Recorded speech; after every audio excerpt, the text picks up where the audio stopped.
Every word we say is a magic spell. So spelling, spell casting, has been specifically used to denigrate ourselves. We are born into this world. Born comes from the English word barren. Today's definition of barren is unfruitful, bleak, and lifeless. Our children, as designated by our language, aren't even ours. Parents are a pair who rents. Our governments, especially our courts, don't treat a parent's right to control and direct the upbringing of their child as a fundamental liberty. We're forced from a young age through many types of indoctrination, and our parents are helping in this process. Look at the word childhood. A hood is used to cloak and hide. The etymology of children is chill and dren. Chill means cold. Dren is a name meaning a strong and healthy individual. So children are strong individuals who must be chilled, made cold. Stay with me, this will all come together. In Ballantyne's 1948 Law Dictionary, the term human being says sea monster. When we see monster, we get the definition, a human being by birth, but in some part resembling a lower animal. In the Oxford New English Dictionary of 1901, a human is defined as belonging or relative to man, as distinguished from God or superhuman beings. So these definitions are telling us we're monsters, and the word live backwards is evil. Our language is telling us we're born as monsters who are bleak and lifeless to a pair who rents us out to the government and other corporations that indoctrinate us. Our childhood is spent under a cloak, and we're evil when we live.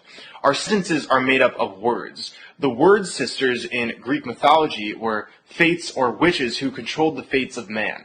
Every word we say directly affects our reality and ultimately our fate. The Egyptian deity Thoth is said to have invented language and writing.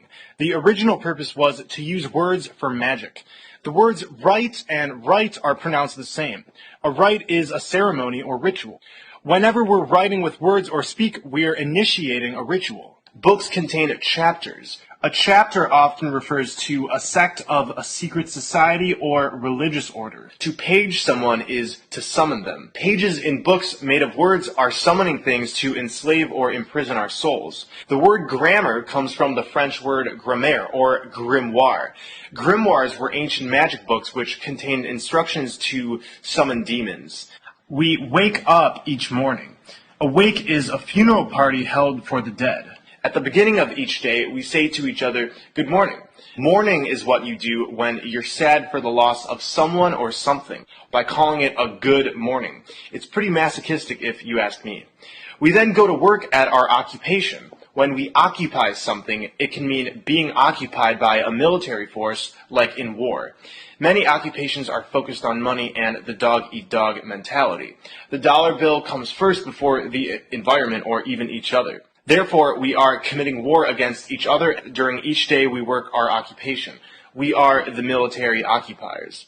An urn is for the ashes of the dead.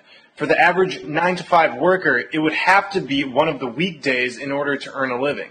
I agree. You would have to be in a weekdays to earn a living. During the week, we become weaker and weaker until finally it's the weekend, and we have become weakened. Somebody or something who is weakened has no power. And during the weekend, many of us turn to drink alcohol. Alcohol comes from the Arabic word al-kul, which is a body-eating spirit. It's also the source of the word ghoul. We drink booze or booze. Booze are synonymous with spirits who scare you, but what can you expect when you're drinking spirits?